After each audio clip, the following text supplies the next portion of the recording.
صوفیانہ تفسیر اب اس کی کیا ہوگی اس آیت کی کہ جب کسی کی گردن میں پھندا پڑ جاتا ہے نا حق سے انکار کا، توق پھندا، تو وہ پھر دوسروں کو راہ حق پر چلنے سے روکتا۔ اور کچھ سمجھ رہے ہو بات؟ جو نبی کا نام چومنے سے روکتے ہیں، سلام پڑھنے سے روکتے ہیں، میلاد جائز کاموں سے جو روکتے ہیں، سمجھ آ گئی کیوں روکتے ہیں؟ ابھی بھی نہیں سمجھ آئی؟ جی، منکر بنا، یہ نہیں کرنا، یہ نہیں کرنا، یہ جائز نہیں، یہ بدعت ہے، یہ حرام ہے، یہ شرک ہے، یوں کرتے ہیں۔ اولیاء پر، اللہ والوں پر تان کرتے ہیں، ان کو اللہ والوں سے، نیکیوں سے دور رکھنے کے لیے کتنے حربے آزماتے ہیں، تو ان کو پتہ نہیں ہے یہ کیا کر رہے ہیں۔ یہ بظاہر شاید اس کو نیکی سمجھ رہے ہیں، لیکن ان کو پتہ نہیں کہ یہ الحاد ہے۔ کیا ہے؟ اللہ تعالی ہم سب کو بے ادبی سے اور بے ادبوں سے بچائے۔ بہت سی باتیں درمیان میں چھوڑ رہا ہوں، ٹائم نہیں ہے۔ مولانا روم نے اس پر کیا سمجھایا؟ وہ کہتے ہیں تیری جان کا دشمن ہی تیرے دل کا دشمن ہے، کہ درویش کا دشمن کتے کے سوا کوئی نہیں ہوتا۔ تو سن، یہ جو تجھے اللہ والوں سے روک رہے ہیں یہ اچھے، اونچی، جس قلب، جس دل کو دیر سے ہدایت ملی، دیر سے محبوب ملا، کسی کو جلدی مل گیا، نیکی کی توفیق جلدی مل گئی، نیکی کی طرف جلدی آ گیا، کوئی دیر سے آیا۔ فضیلت میں دونوں برابر ہیں، فضیلت میں اونچی۔ نہیں سمجھے ہو تو سمجھاتا ہوں۔ حضرت ابو بکر، حضرت عمر جو شروع میں مسلمان ہوئے اور جو لوگ بالکل آخر میں ہوئے، فضیلت میں، فضیلت کہاں ہے؟ درجے میں ہے۔ صحابی ہونے میں کوئی فرق، حضرت ابو بکر پہلے دن صحابی بنے، آخری صحابی جو کسی آخری دن بنے، صحابی ہونے میں دونوں برابر ہیں۔ فضیلت سے مراد اب درجہ لیں گے تو درجے میں برابر نہیں۔ کیوں میں نے کہا کہ ایک کو بچپن سے ہی، چھوٹی عمر سے ہی نیکی کی توفیق ملی، ایک کو بوڑھے ہو کے ملی، مل تو گئی ہے۔ آپ کہیں گے ساری عمر گناہ کر لیا، اور مل تو گئی ہے، توبہ کی توفیق ہوئی تو ہے۔ تم کیوں اس سے کر رہے ہو؟ اپنے آپ کو اس سے اچھا سمجھنے کی کوشش نہ کرو، کیا پتا اس کی کوئی ایک توبہ، گناہ گار کی توبہ تمہاری نیکیوں سے آگے نکل جائے۔ ہم دعویٰ کر سکتے ہیں؟ تو ذہن میں رکھنا، اول عمر سے ہی اپنے دل میں رب کی یاد، رب کے پیاروں کی یاد بسانی چاہیے۔ کسی کو 70 سال محنت کر کے کچھ نہیں ملتا، کسی کو ایک نگاہ سے مل جاتا۔ عشق کرم دا قطرہ ازلی، ٹھیٹھ پنجابی ہے، شاید سمجھ آ جائے، نہیں تو پھر سمجھا دوں گا۔ صوفیوں کا کلام جو ہوتا ہے نا وہ دل پر اثر کر جاتا ہے۔ عشق کرم دا قطرہ ازلی، تے میں دے بس نہیں، ہک نہ کھپ دیاں عمر گوائی، تے پلے پیا نہ کائی، ہک نہ ہوش جدوں کی آئی، اے نعمت گھر پائی۔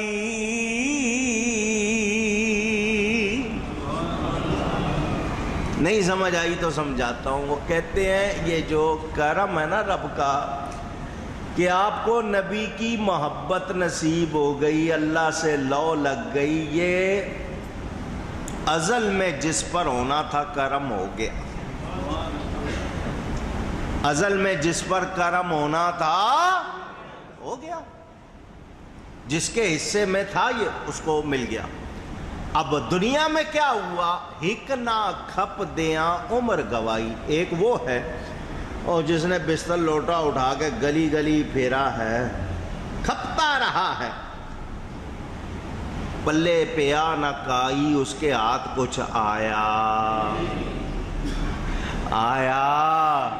نہیں، ہک نہ ہوش جدوں کی آئی، اے نعمت گھر پائی، اور کچھ ایسے بھی ہیں آنکھ کھولی تو کان میں درود پہنچا، ساری عمر نعت پڑھنے میں گزری، نبی کے عشق میں گزری، تو یہ نعمت گھر میں ہی مل گئی، یہ اللہ کی عطا ہے۔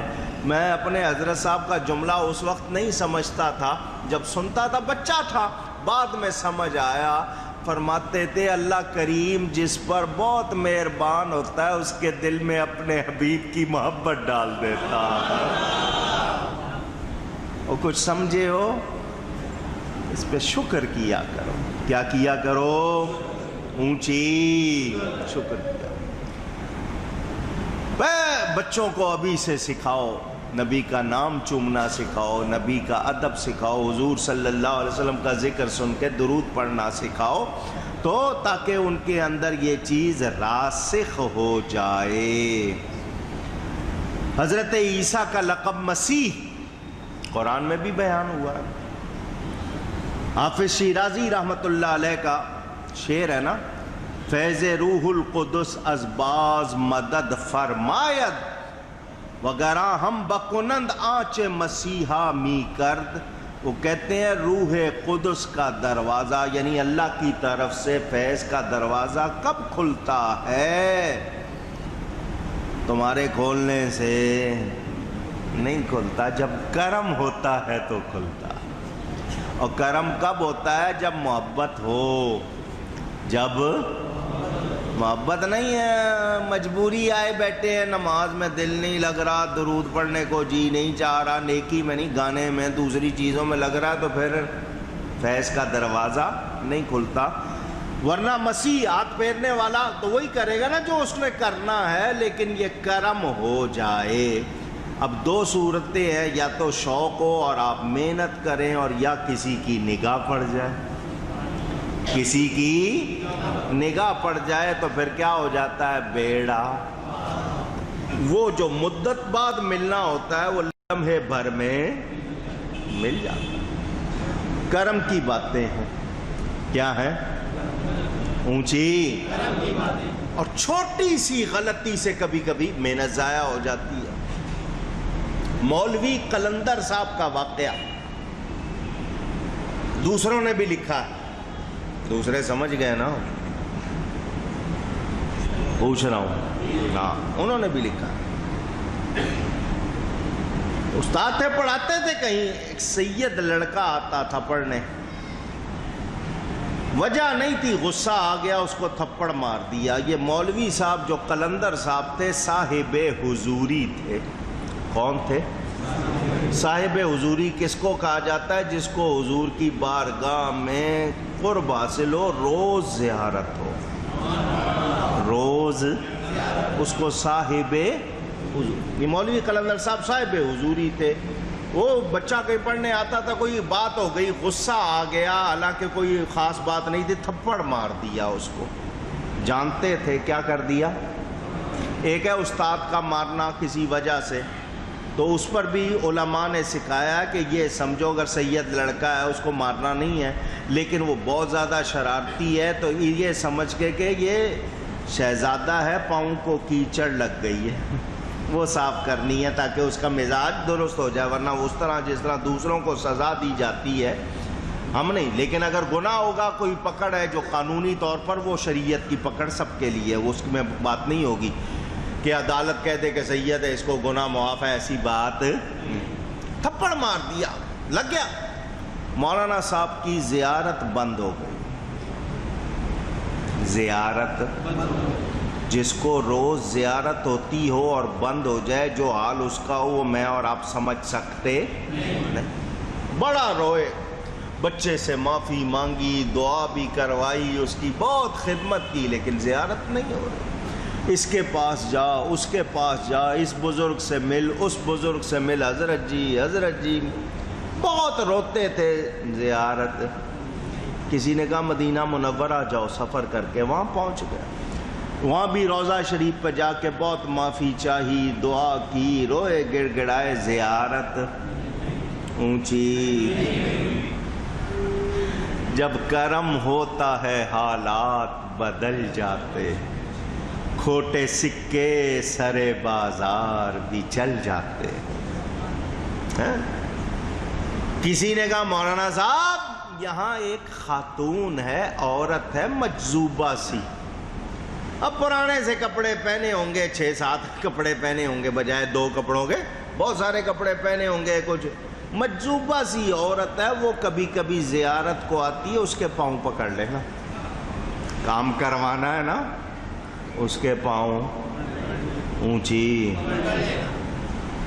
ہم جیسا کوئی ہوتا ہے مجذوبہ عورت کے پاؤں پکڑوں، سالک کی شان زیادہ، ہم تو اکڑ میں ہی رہ جاتے ہیں نا۔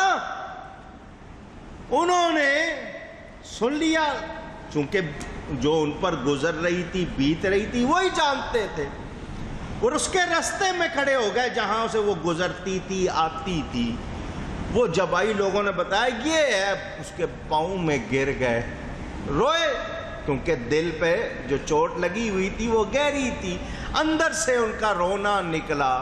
اس نے مجذوبہ نے ان کا ہاتھ پکڑ کے کہا شف مولانا ھذا رسول اللہ، اور مولانا صاحب اٹھو، تم اب تک خواب میں دیکھتے تھے، یہ سامنے دیکھو رسول اللہ موجود، جاگتے میں زیارت کرا۔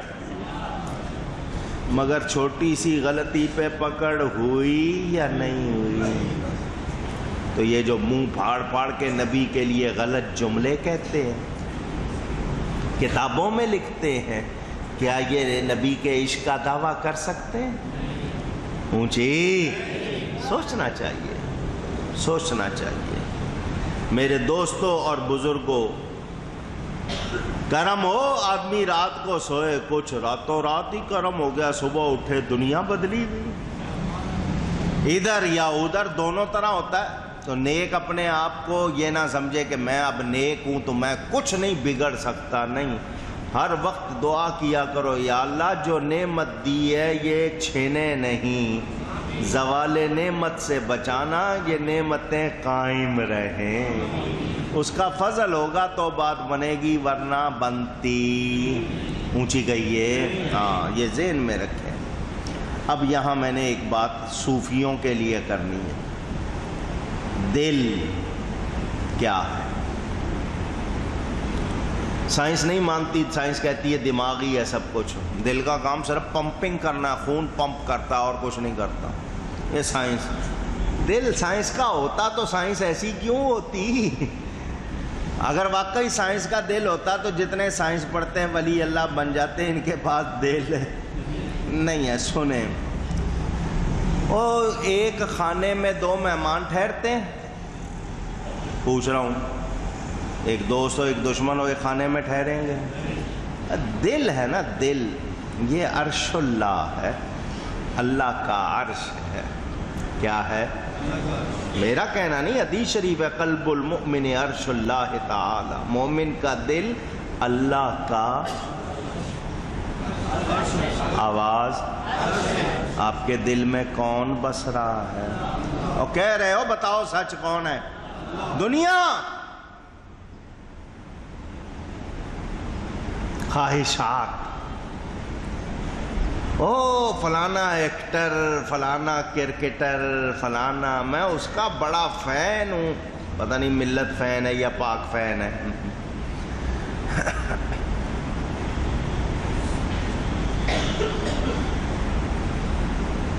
ان پنکھوں کے نام لیے کوئی کمیشن نہیں ملتی مجھے، ایسے ہی نہ کہے۔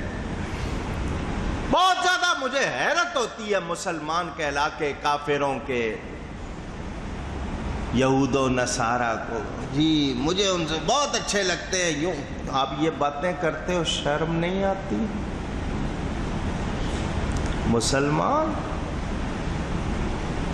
کیوں نہیں کہتے مجھے صدیق اکبر سے پیار ہے، فاروق اعظم سے پیار ہے، عثمان غنی سے پیار ہے، مولا علی سے پیار رضی اللہ عنہ؟ سوچو، اور یہ دل عرش اللہ ہے، اس میں اللہ کے پیارے ہونے چاہیے، اللہ کے دشمن اونچی۔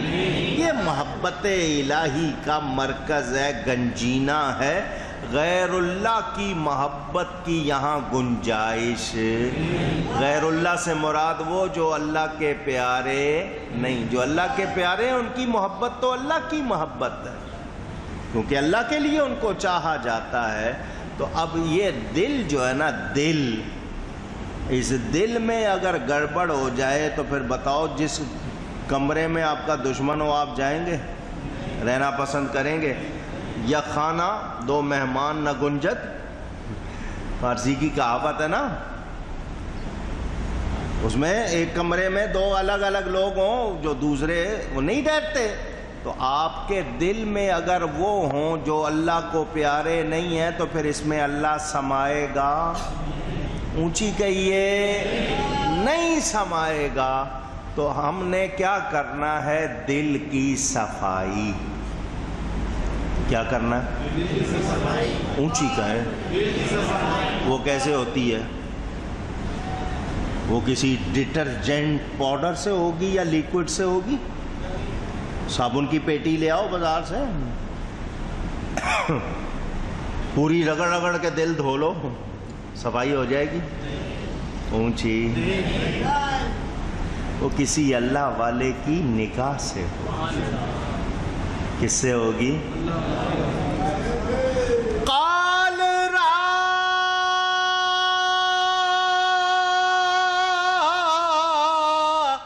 بگزار مرد حال شو، پیش مرد کامل پامال شو۔ مولانا روم فرماتے ہیں تو قالی ہے، باتیں بہت کرتا ہے، باتیں بہت کرتا ہے، حال بن، حال تیرا حال ہونا چاہیے۔ صرف قال کا مطلب زبان سے کہنا، حال کا مطلب حال ہو جانا، ایسا حال ہو جائے۔ ایک تو میں نا زبان سے کہوں مجھے نبی سے بڑی محبت ہے، نبی سے بڑی محبت، یہ قال ہوگا۔ میں اپنے آپ کو ایسا بنا لوں جو دیکھے وہ کہے اس کو نبی سے محبت ہے، وہ حال ہو جائے گا۔ تو وہ کہتے ہیں قال سے نکل آگے، عالی بن، قالی نہ بن بلکہ عالی بن۔ تو یہ کیسے ہوگا؟ مولانا نے فرمایا قال را بگزار مرد حال شو، مرد حال بن، قالی نہ بن۔ کیسے ہوگا؟ پیش مرد کامل پامال شو، اور کسی کامل مرد یعنی اللہ والے کے سامنے اپنے آپ کو پامال کر دے، یہ حال مل جائے گا۔ لیکن اکڑ رہے گی، پھر یہ دولت ہاتھ آنی نہیں، سوچنا ہے، غور کرنا ہے، اور دل صاف کرو۔ کیا کرو؟ اس دل میں کیا ہونا چاہیے؟ رب ہونا چاہیے۔ اس دل میں رب کے پیارے ہونے چاہیے۔ جو رب کو پسند نہیں، نبی کو پسند نہیں، ان سے کوئی تعلق۔ جو سنی ہے وہ بولے اور اونچی۔ یہ یاد کر لو، یہ سبق میں بار بار پڑھاتا ہوں، یاد کر لو یہ سبق۔ بدعقیدہ کے لیے کوئی گنجائش، کیونکہ جو نبی کا وفادار نہیں، میرا تمہارا کہاں سے ہوگا؟ سمجھ آ رہی؟ اللہ تعالی ادب کی، محبت کی توفیق عطا فرمائے۔ اس سے آگے جو آیت شروع ہو رہی ہے صرف وہ سناتا ہوں، اس کا بیان، یہ آگے حج کا پورا بیان آ گیا اتفاق سے، اور مکہ مکرمہ کا ذکر ہے، لہٰذا آپ آیت سن لیں، انشاءاللہ تفسیر اگلے جمعے۔ وَإِذْ بَوَّأْنَا لِإِبْرَاهِيمَ مكان البيت ألا تشرك بي شيئا وطهر بيتي للطائفين والقائمين والركع السجود. اور جبکہ ہم نے ابراہیم کو اس گھر کا ٹھکانہ ٹھیک بتا دیا اور حکم دیا کہ میرا کوئی شریک نہ کر اور میرا گھر ستھرا رکھ طواف والوں اور اعتکاف والوں اور رکوع سجدے والوں کے لیے، اب ذکر آ گیا بیت اللہ کا کیسے بنا. اللہ تعالیٰ خود فرمایا ہم نے بتایا کہاں بنانا ہے، کیسے بننا ہے، یہ سارا یہ بیان انشاءاللہ آ رہا ہے. اور مہینے بھی حج کے ہیں، ذکر بھی اتفاق سے آ گیا ہے، تو اس کا بیان انشاءاللہ آئندہ جمعے. گفتگو میں کہیں کوئی غلطی ہوئی ہو اللہ کی بارگاہ میں توبہ کرتا ہوں. وآخر دعوانا ان الحمد للہ رب العالمین.